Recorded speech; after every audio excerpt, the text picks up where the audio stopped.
গেল শতাব্দীর ৬০-৭০-এর দশক ছিল যুক্তরাষ্ট্রের শিপবিল্ডিং ইন্ডাস্ট্রি বা জাহাজ নির্মাণ শিল্পের সোনালী সময়। বছরে তখন গড়ে ৭০টি বাণিজ্যিক জাহাজ তৈরি হতো।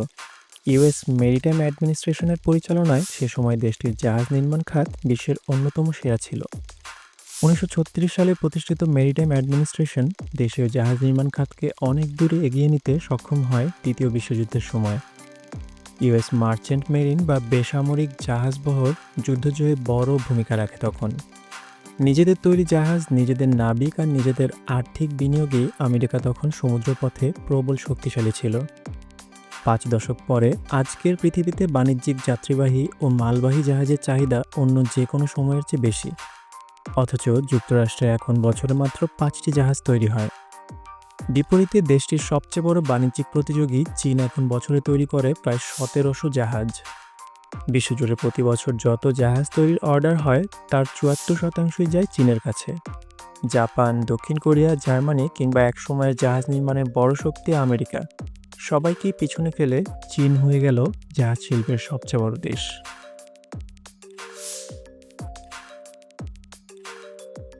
চীনের জাহাজ নির্মাণ শিল্প দ্রুত এগিয়ে যাওয়ার পেছনে সবচেয়ে গুরুত্বপূর্ণ ভূমিকা রেখেছে তাদের সরকার।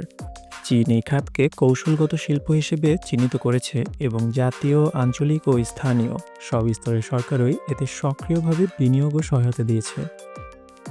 ২০০৮ সালের বিশ্ব অর্থনৈতিক মন্দা কিংবা ২০১২-১৬ সালের খারাপ সময়েও সরকার তাদের সহায়তা বন্ধ করেনি। অনেক দেশ যেখানে শিল্পের মন্দায় বিনিয়োগ কমিয়ে দেয়, সেখানে চীন সরকার ক্রমাগত এই শিল্পকে সহায়তা দিয়ে গেছে। এই দীর্ঘমেয়াদী পরিকল্পনা ও নীতিগত অঙ্গীকারই চীনের জাহাজ নির্মাণ শিল্পকে স্থিতিশীল করেছে এবং তাদের প্রতিযোগীদের চেয়ে এগিয়ে রেখেছে। অন্যদিকে চীনা শিপইয়ার্ডগুলো জাহাজ তৈরি করতে যে খরচ করে তা জাপান বা দক্ষিণ কোরিয়ার তুলনায় অনেক কম। ফলে আন্তর্জাতিক ক্রেতারা স্বাভাবিকভাবেই চীনের দিকে ঝুঁকছে। প্রথম দিকে এই কম দামের কারণে চীনের জাহাজগুলোকে নিম্নমানের বলা হতো, কিন্তু গত ১৫ বছর ব্যাপক উন্নয়ন হয়েছে কারিগরি দক্ষতা ও মান নিয়ন্ত্রণে। এখন অনেক ক্ষেত্রেই মানের দিক থেকে চীনের তৈরি জাহাজ দক্ষিণ কোরিয়া বা জাপানের চেয়েও এগিয়ে। ফলে আগে যেসব দেশ চীনকে এড়িয়ে চলতো, সেখানেও এখন যাচ্ছে চীনা জাহাজ। জাহাজের ক্রেতারা শুধু কম দামই চান না, চান কাস্টমাইজেশন, অর্থাৎ নিজেদের মতো করে ডিজাইন ও যন্ত্রপাতি বেছে নিতে। এই জায়গায় চীনের শিপইয়ার্ডগুলো অনেক বেশি নমনীয়। যেখানে জাপান বা দক্ষিণ কোরিয়ার অফ দ্য শেলফ নির্দিষ্ট ডিজাইন পাওয়া যায়, সেখানে চীনের শিপইয়ার্ডগুলো ক্রেতার চাহিদা অনুযায়ী জাহাজের ডিজাইন, ইঞ্জিন এবং অন্যান্য ফিচার বদলে দিতে প্রস্তুত। এই কাস্টমাইজড সেবা চীনকে বহুদূর এগিয়ে দেয় আন্তর্জাতিক বাজারে। চীনের কারখানাগুলো এখন শুধু ড্রাই বাল্ক ক্যারিয়ার নয়, বরং কন্টেইনার, ট্যাঙ্কার, এমনকি অফশোর প্ল্যাটফর্ম পর্যন্ত তৈরি করছে। এই বৈচিত্র্য এবং নমনীয়তা চীনকে একটি ওয়ান স্টপ সলিউশন হিসেবে প্রতিষ্ঠিত করেছে, যেখানে একজন ক্রেতা তার সব প্রয়োজন মেটাতে পারেন।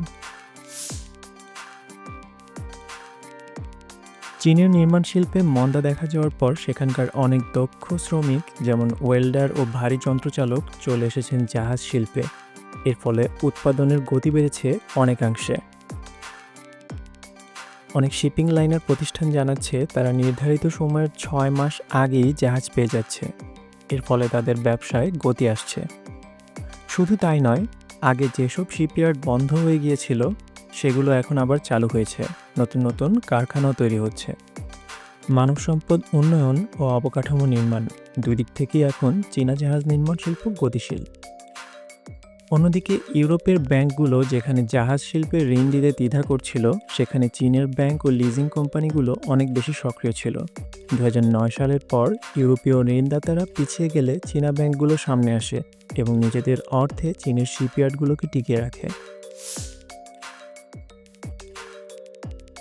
এই অব্যাহত আর্থিক সহায়তা চীনের শিল্পকে শুধু বাঁচায়নি, বরং বিশ্ব নেতৃত্ব দেওয়ার জায়গায় পৌঁছে দিয়েছে। ২০০০ সালে যেখানে বৈশ্বিক জাহাজ নির্মাণের মাত্র ১০% হতো চীনে, ২০২৪ সালে এসে সর্বমোট ৭৫% অর্ডার দেশটি একাই পেয়েছে। ড্রাই বাল্ক ও কন্টেইনার জাহাজের প্রায় ৮০% বাজারই চীনের দখলে।